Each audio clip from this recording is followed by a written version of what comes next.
नमस्कार, बहुत स्वागत है आपका। आप देख रहे हैं एबीपी न्यूज और आपके साथ हूं मैं दीपा बाफिला। उत्तरकाशी सुरंग हादसे पर विस्तार से हम बात करेंगे, लेकिन शुरुआत करते हैं 4 बजे की 40 खबरों के साथ।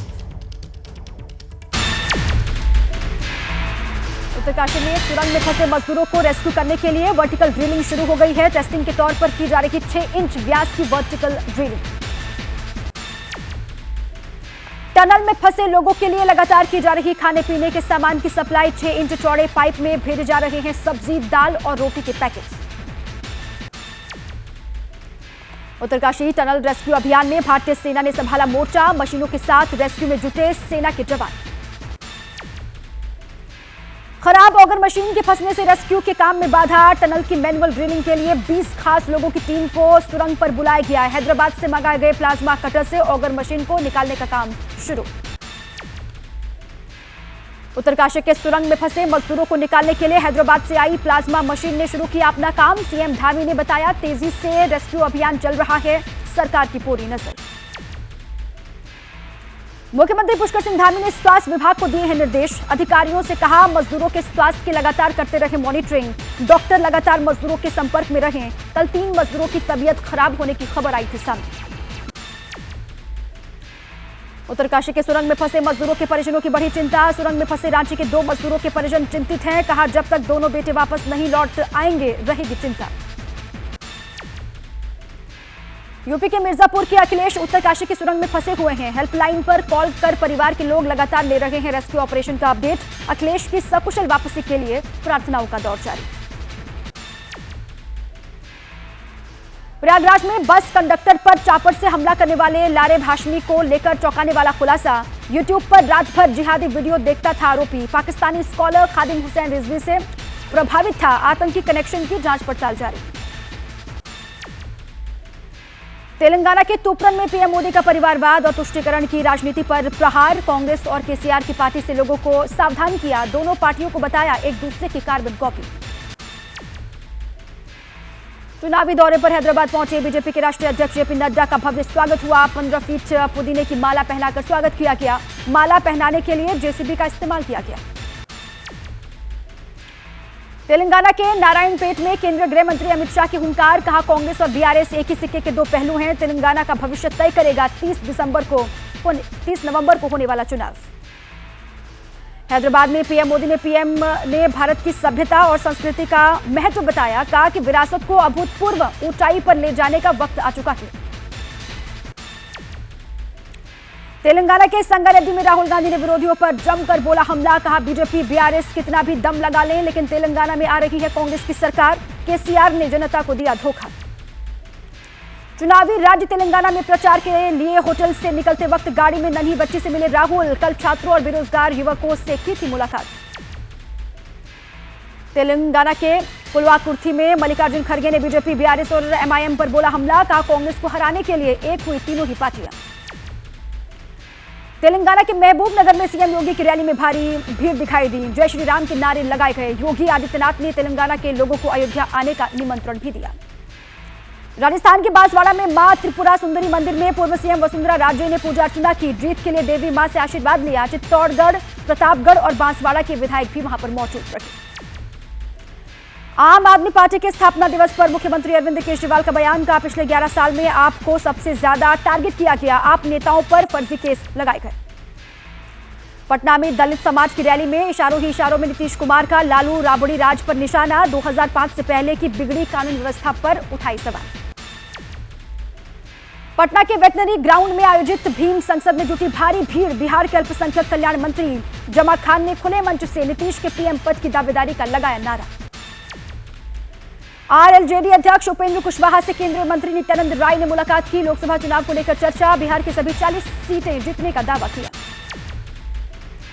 बीजेपी नेता नित्यानंद राय के बयान को डिप्टी सीएम तेजस्वी यादव ने बताया तथ्यहीन। कहा, आरजेडी जेडीयू गठबंधन मजबूत है।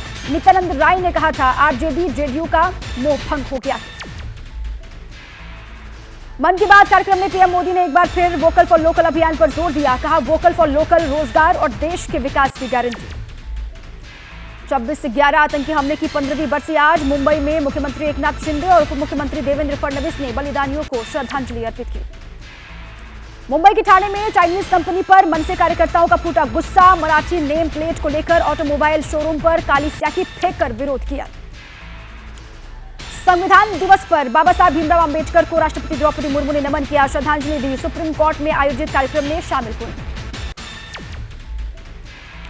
जापान दौरे पर गुजरात के मुख्यमंत्री भूपेंद्र पटेल नागासाकी के गवर्नर से मुलाकात की, नवीनीकरण ऊर्जा के प्लांट का दौरा किया। दिल्ली के पर्यावरण मंत्री गोपाल राय ने पॉल्यूशन की गंभीर स्थिति में सुधार की उम्मीद जाहिर की। कहा 2 से 3 दिन में बारिश से दिल्ली में प्रदूषण में सुधार हो सकता है।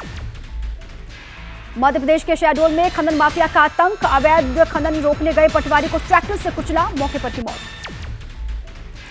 केरल की कोची यूनिवर्सिटी में बड़ा हादसा, म्यूजिक फेस्टिवल के दौरान भगदड़, 4 लोगों की मौत, 7 से ज्यादा लोग घायल, आयोजकों पर दर्ज हो सकता है केस। चीन में फैल रहा माइक्रोप्लाज्मा निमोनिया और इन्फ्लुएंजा फ्लू, केंद्रीय स्वास्थ्य मंत्री मनसुख मांडविया का बयान। H9N2 से जुड़े मामलों पर स्वास्थ्य मंत्रालय की नजर। हिमाचल में लड़कियों की शादी की उम्र होगी 21 साल, मुख्यमंत्री सुखविंदर सिंह सुक्खू ने कहा लड़कियों की शादी की उम्र बढ़ाकर 21 साल करने पर जल्द लिया जाएगा फैसला। अब आइए आगे बढ़ते हैं। रेस्क्यू का नया राउंड ऑन, पहाड़ तोड़ प्लान, क्या अब टूटेगी चट्टान? क्या उत्तरकाशी में 41 मजदूरों को बचाने की जद्दोजहद खत्म होगी और जल्द ही जिंदगी जीतेगी? ये सवाल, ये बातें इसलिए क्योंकि 41 मजदूरों को सुरंग से निकालने की कोशिश 15 दिन से लगातार जारी है। पूरा देश 15 दिन से दिन रात यही दुआ मांग रहा है कि सुरंग में फंसे हुए मजदूर सही सलामत निकल आए, लेकिन अभी तक ऐसा नहीं हुआ। कि 12 नवंबर के बाद से हर दिन की शुरुआत इस उम्मीद से होती है कि आज कामयाबी मिलेगी, आज 41 मजदूर सुरंग से निकाले जाएंगे। इसी उम्मीद के सहारे एक एक करके 15 दिन बीत चुके हैं और अभी भी सब कुछ उम्मीद पर ही टिका हुआ है। इस बीच रेस्क्यू का नया राउंड ऑन हो गया है, क्योंकि सुरंग की चट्टानों और मलबे के आगे अमेरिकी ऑर्गन मशीन भी बेदम हो गई है, टूट गई है। वो भी तब जब मजदूरों तक पहुंचने के लिए जो पाइप डाले जा रखे थे उसमें सिर्फ 10 मीटर की ड्रिलिंग का काम बाकी था। प्लान ए पर चट्टानी चोट पड़ने के बाद अब प्लान बी और प्लान सी पर तेजी के साथ काम किया जा रहा है। क्या ये प्लान हैं और क्या ये प्लान आगे काम आएंगे, इसको लेकर विस्तार से जानकारी आपको हम देते हैं। कौन कौन से वो प्लान हैं, क्योंकि पहला जो प्लान ए था वो बेदम हो गया, अब प्लान बी और प्लान सी पर काम किया जा रहा है। 15 दिन से मजबूर सुरंग में फंसे 41 मजदूर। ये देखिए आप, प्लान ए ये है कि हॉरिजॉन्टल ड्रिलिंग, सिलक्यारा छोर ऑगर मशीन यहाँ पर टूटी, हॉरिजॉन्टल ड्रिलिंग की गई सिलक्यारा छोर पर, लेकिन ऑगर मशीन यहाँ पर टूटी और उसके बाद से ड्रिलिंग बंद है यहाँ पर। प्लान बी क्या है? वर्टिकल ड्रिलिंग की जा रही है, सुरंग के ऊपर करीब 86 मीटर खुदाई की जा रही है। और प्लान सी हॉरिजॉन्टल ड्रिलिंग है, बड़कोट छोर जो है वहां पर रास्ता बनाने के लिए कहा यह जा रहा है कि अब तक 4 बार धमाके हो चुके हैं, ब्लास्ट किया जा चुका है। पहला जो प्लान था वो काम नहीं किया, ऑर्गन मशीन टूटी और उसके बाद प्लान बी वर्टिकल ड्रिलिंग और प्लान सी बड़कोट छोर पर भी अभी कहा जा रहा है कि ब्लास्ट किया जा रहा है। हमारे 4 साथी हमारे साथ जुड़े हुए हैं। संजय त्रिपाठी हमारे साथ हैं, अंकित गुप्ता हमारे साथ जुड़े हुए हैं, दीपक रावत लगातार आपको पल पल की जानकारी दे रहे हैं, और बिहार से शशांक जो मजदूर अंदर फंसे हैं उनके परिजनों के साथ हैं, वो बातचीत करवाएंगे। परिजनों को क्या जानकारी अभी तक मिली है, बारी बारी से सभी का रुख करेंगे। लेकिन सबसे पहले बड़ी खबर क्या है, इस हादसे से जुड़ी हुई सबसे बड़ी अपडेट अभी की जान लीजिए आप। सुरंग में फंसी ऑगर मशीन काटी जा रही है, ये इस वक्त की अपडेट है, और अभी ऑगर का 13 मीटर का हिस्सा बचा हुआ है। देर रात या फिर कहा यह जा रहा है कल सुबह तक फंसा हिस्सा बाहर निकाल लिया जाएगा। कई विकल्पों पर काम चल रहा है, प्रशासन की तरफ से यह कहा गया कई विकल्प हैं जिन पर काम हो रहा है।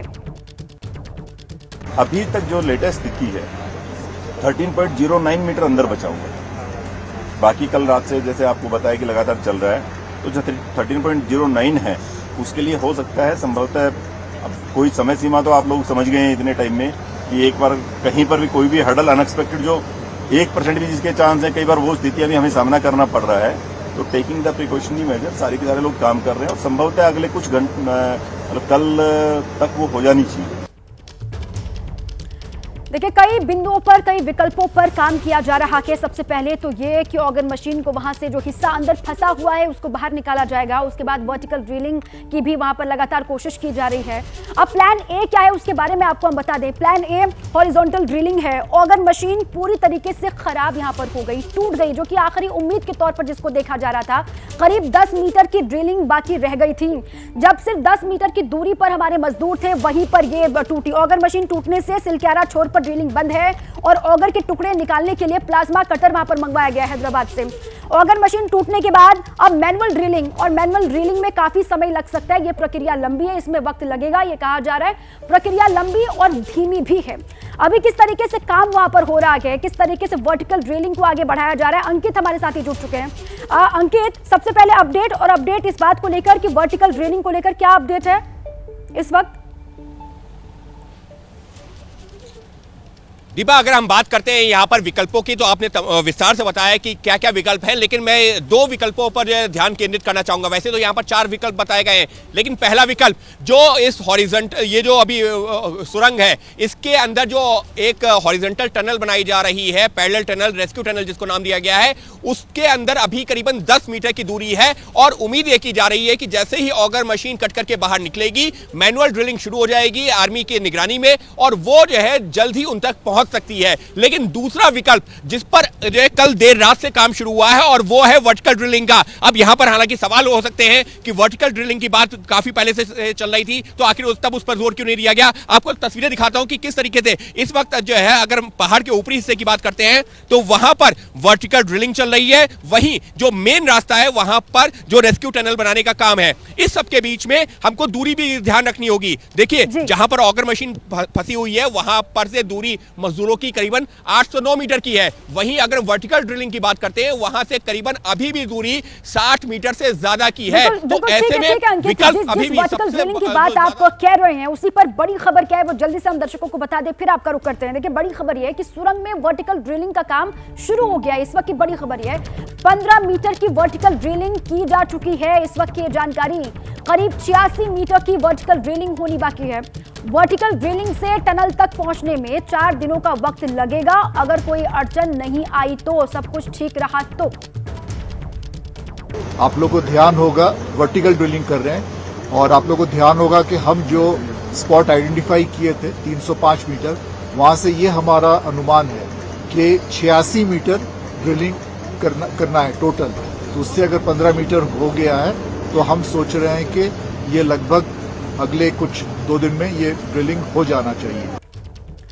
ये रेस्क्यू ऑपरेशन का नया राउंड है, प्लान बी। इसके बारे में तफसील से आपको हम बताते हैं कि आखिर ये है क्या, किस तरीके से इसमें आगे बढ़ा जाएगा, किस तरीके से काम होगा। प्लान बी क्या है? सुरंग के ऊपर से 86 मीटर तक खुदाई की जाएगी और ड्रिलिंग की रफ्तार मिट्टी और चट्टान पर निर्भर करती है। ज्यादा सख्त जमीन पर ड्रिलिंग में ज्यादा वक्त लगेगा, ये प्लान बी हॉरिजॉन्टल ड्रिलिंग। और साथ ही देखिए, सुरंग के ऊपर से 86 मीटर तक खुदाई की जानी है। ड्रिलिंग की रफ्तार मिट्टी और चट्टान पर पूरी तरीके से निर्भर है, और ज्यादा सख्त जमीन पर ड्रिलिंग में ज्यादा वक्त लगेगा, यह भी कहा जा रहा है। और देखिए, बड़ी खबर इसी बीच एक और है, आपको बता दें। ऑपरेशन टनल पर एक और बड़ी खबर से आपको रूबरू करवाएं कि ड्रिफ्ट टनल बनाने का काम भी वहां पर हो रहा है। बड़कोट की तरफ से 4 ब्लास्ट अभी तक हो चुके हैं। खबर है 10 मीटर का डिस्टेंस कवर हुआ है। अब बड़कोट वाले छोर पर भी लगातार ब्लास्ट किए जा रहे हैं, वहां से भी टनल बनाने पर काम किया जा रहा है। इस वक्त ये बड़ी खबर है, और इसी को लेकर कहा यह गया कि 4 धमाके अभी तक हो चुके हैं, 4 ब्लास्ट हो चुके हैं, 10 मीटर का डिस्टेंस कवर हुआ है। आप लोग को ध्यान होगा, वर्टिकल ड्रिलिंग कर रहे हैं, और आप लोग को ध्यान होगा कि हम जो स्पॉट आइडेंटिफाई किए थे 305 मीटर, वहां से ये हमारा अनुमान है कि 86 मीटर ड्रिलिंग करना है टोटल। तो उससे अगर 15 मीटर हो गया है तो हम सोच रहे हैं कि ये लगभग अगले कुछ 2 दिन में ये ड्रिलिंग हो जाना चाहिए। 15 दिन से लगातार रेस्क्यू ऑपरेशन, 41 मजदूर भीतर फंसे हुए हैं। रेस्क्यू अभी भी बहुत दूर है। प्लान सी क्या है जिसके तहत आगे बढ़ा जाएगा, जल्दी से वो भी आपको हम बता दें। प्लान सी, बड़कोट छोर से भी रेस्क्यू की तैयारी की जा रही है। जो टीमें वहां पर है, मलबा हटाने के लिए अब तक 4 ब्लास्ट वहां पर किए जा चुके हैं, ये जानकारी सामने आ रही है। जो बड़कोट वाला छोर है वहां पर भी अब रेस्क्यू की तैयारी है उस छोर से, और मलबा हटाने के लिए अब तक 4 ब्लास्ट वहां पर हुए हैं, ये जानकारी। सीधे ग्राउंड पर आपको लिए चलते हैं, संजय वहां से लगातार बने हुए हैं। संजय, पहले तो प्लान बी को लेकर कि वर्टिकल ड्रिलिंग की बात सामने आ रही है। वर्टिकल ड्रिलिंग 15 मीटर तक, जैसे कि वहां के अधिकारियों ने बताया कि 15 मीटर तक अभी तक ड्रिलिंग हुई है। अभी लंबा सफर है और ये बहुत लंबी प्रक्रिया, साथ में बहुत धीमी प्रक्रिया है, इसमें बहुत लंबा वक्त लग सकता है। जो अधिकारी हैं वो भी इसी तरफ इशारा कर रहे हैं। देखिए, प्लान ए जो शुरू किया गया था, सिलक्यारा टनल का जो मेन रास्ता था, वहाँ से जब कार्रवाई शुरू की गई थी, आपने देखा ऑगर मशीन लगातार लाइफलाइन की तरीके से काम कर रही थी, लेकिन ऑगर मशीन की ब्लेड फंस गई, जिस कारण से ये जो ठीक है जो हैदराबाद से प्लाज्मा कटर लाया गया। ठीक है संजय, लौट रही हूँ आपके पास। ऑगर मशीन जो लाइफलाइन की तरह काम कर रही थी वो अचानक से टूटी, उसके बाद निराशा हाथ लगी। अब प्लान बी, प्लान सी पर काम हो रहा है। दीपक का रुख कर लेते हैं। दीपक, प्लान बी पर किस तरीके से अभी तक आगे बढ़ा गया है? वर्टिकल ड्रिलिंग को लेकर अपडेट किया और उसके बाद प्लान सी का भी जिक्र हम कर रहे हैं, बड़कोट छोड़ से, वहां से किस तरीके से आगे बढ़ा जाएगा? देखिए दीपा, इससे पहले आपको बाकी जानकारी दे, एक एक्सक्लूसिव तस्वीर आपको दिखा देते हैं। देखिए, ड्रोन मैपिंग की जा रही है। ठीक सामने आप देखिए टनल का मुख्य हिस्सा है, ड्रोन आपको वहां पर उड़ता हुआ नजर आ जाएगा और टनल के पूरे हिस्से की मैपिंग इस वक्त शुरू कर दी गई है। जैसा बताया जा रहा था कि आधुनिक मशीनें यहाँ पर मंगाई गई हैं, रोबोट्स मंगाए गए हैं, ताकि एक एक चीज की मैपिंग हो सके। और ये आप तस्वीर देख रहे हैं कि किस तरीके से जो आगे का हिस्सा है टनल का, वहां तक ड्रोन पहुंच गया है, भीतर से मैपिंग करते हुए पहुंचा है और यही ड्रोन जो है ऊपर से नीचे पूरी टनल की मैपिंग करेगा। तो ये तस्वीर आप देख रहे हैं, एक्सक्लूसिव तस्वीर है कि किस तरीके से ड्रोन मैपिंग इस वक्त इस टनल की जा रही है। जिस तरीके की बात हम कर रहे हैं कि सामने से, ऊपर से, पीछे की तरफ से और अगल बगल की साइड से हम यहाँ पर हमको इस टनल को भेजना है, तो इससे पहले इसकी मैपिंग होनी बहुत ज्यादा जरूरी है। तो वही तस्वीरें मैं आपको इस वक्त दिखा रहा हूँ कि किस तरीके से इस वक्त यहाँ पर मैपिंग होती है। रास्ते को तलाशा जा रहा है और इसीलिए ड्रोन मैपिंग की तस्वीरें भी आप वहां से हमको दिखा रहे हैं। प्लान ए जो कि काम नहीं किया, प्लान बी, प्लान सी पर अब काम वहां हो रहा है। आप रहे हमारे साथ, आपका रुख करूंगी मैं आगे भी। रेस्क्यू का नया प्लान तैयार हो चुका है। उत्तरकाशी के सिलक्यारा टनल में आज 15 दिन है, रेस्क्यू ऑपरेशन लगातार चल रहा है और इस सुरंग में राज्यों के 41 मजदूर फंसे हुए हैं। 8 राज्य बताए जा रहे हैं जहां के 41 मजदूर 15 दिनों से अंदर हैं, जिनमें से 5 बिहार के रहने वाले हैं और मजदूर सुरंग से कब बाहर आएंगे, इसकी चिंता से परिवार वाले बेहद परेशान हैं। बिहार के आरा से हमारे सहयोगी शशांक जुड़ चुके हैं, सीधे उन्हीं का रुख कर लेते हैं। मजदूरों के परिवार के साथ वो हैं इस वक्त। शशांक, उनको प्रॉपर लगातार अपडेट मिल रहा है वहां से, जिस तरीके से रेस्क्यू ऑपरेशन चलता है फिर रुकता है, अब नई तरीके से वहां पर आगे बढ़ा जा रहा है, जिसमें ये कहा जा रहा है कि वक्त और लगेगा, इंतजार और करना पड़ेगा परिवार वालों को। जी बिल्कुल, मैं भोजपुर में सबा अहमद मजदूर के घर में हूँ। 15 दिन से वो टनल में फंसे हैं। उनके पिता हमारे साथ हैं, उनके छोटे बच्चे हमारे साथ हैं। 15 दिन से आप लोग इंतजार में हैं। आज आपकी सबा से बात हुई है, तो क्या बातचीत हुई, अंदर क्या दिक्कत हो रही है? उम्मीद है कि 2 से 3 दिन में सभी बाहर आ जाएंगे। हाँ, उम्मीद है कि 2 से 3 दिन में सभी बाहर आ जाएंगे, मगर बहुत परेशान है इसलिए कि आज 15वां दिन हो गया। 15 दिन से बहुत हम लोग जो है परेशान हैं, कब आएंगे। ऐसे तो लोग मालूम हो रहा है कि 2-3 दिन में अंदर ये सबा अंदर। आज सबा साहब की बात हुई तो वो क्या बोल रहे थे? सबा तो बोल रहे थे कि ठीक है, अंदर में है, हम लोग ठीक हैं, खाना पानी सब पहुंच रहा है, आप घबराइए मत, हम लोग 2-3 दिन में बाहर आ जाएंगे। अच्छा देखिए, जो सबा अहमद मजदूर फंसे हैं, उनके छोटे बच्चे हमारे साथ हम बात करेंगे। मालूम है पापा कहाँ हैं अभी? हाँ, उत्तराखंड है। उत्तराखंड में कहाँ पे फंसे हैं मालूम है? हाँ, टनल में। जल्द बाहर आ जाएंगे। बात हुई आपकी? हाँ, हुई थी कि 3 दिन में निकल जाएंगे। ये पापा बोले कि 3 दिन में निकल जाएंगे। हाँ। तो देखिए, परिजन बहुत परेशान है, दुआओं का दौर जारी है। ये लोग यही दुआ कर रहे हैं कि सबा अहमद समेत सभी 41 मजदूरों को जल्द बाहर निकाल लिया जाए। जी बिल्कुल ठीक है शशांक, वहां पर मजदूरों से बात भी करवाई जा रही है, उनके परिजनों से बात करवाई जा रही है ताकि वो पैनिक भी ना करें और वहां पर जो सिचुएशन है उसके बारे में अपने परिजनों को वो जानकारी दे पाए, इसके लिए भी सुविधा वहां पर की जा रही है। शुक्रिया आपका शशांक, संजय, अंकित और दीपक, पूरी जानकारी के लिए। आप लगातार नजर बनाए रखें। 15वां दिन रेस्क्यू ऑपरेशन चल रहा है। पहला प्लान फेल हुआ, उसके बाद अब अलग अलग तरीके से जो संभावित रास्ते हो सकते हैं उस पर लगातार काम हो रहा है।